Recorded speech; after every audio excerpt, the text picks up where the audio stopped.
Okay, this is a 14 wide, I want to say probably 45 foot lean-to, or I'm sorry, RV port with the 12 foot lean-to.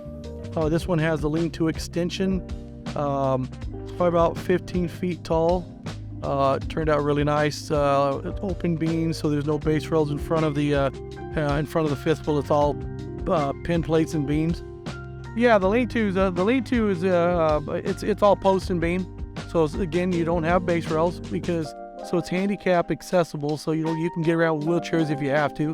The extension was just something that I had to come up with because usually VersaTube it has only 12 foot lean-tos. From outside to outside is 12 foot. But because the wall got poured, the block wall got put up, we had to bring the roof structure out farther so it wouldn't flood inside his patio. So we did post and beam there also, which made the extension out farther out so the water would come outside the wall and not flood his patio, which is all his cooking facility, basically his outdoor living space. We leave the gap on the bottom for the sewer hose, water lines, electric lines. Some guys want it up 3 foot tall, which is what we're working on out across the road here. Some guys want it a foot. Basically, you'll see some of them that have it down on the west side because the sun's so bad going down that side. So it's heat protection. This one here, it's just the way he placed his lot. So we brought it down to within a foot so we can get our sewer lines. So it's accessible that way so you can get your sewer. Because all these RV lots, the pedestal and everything is just right outside the building. So you've got to have a gap to bring that stuff through there.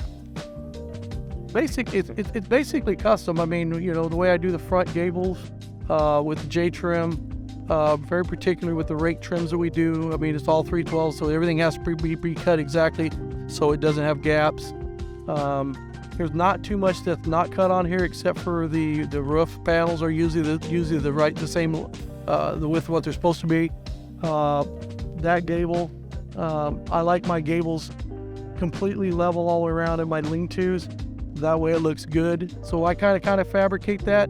I know VersaTube brings their gable package up, but I bring mine down instead of it.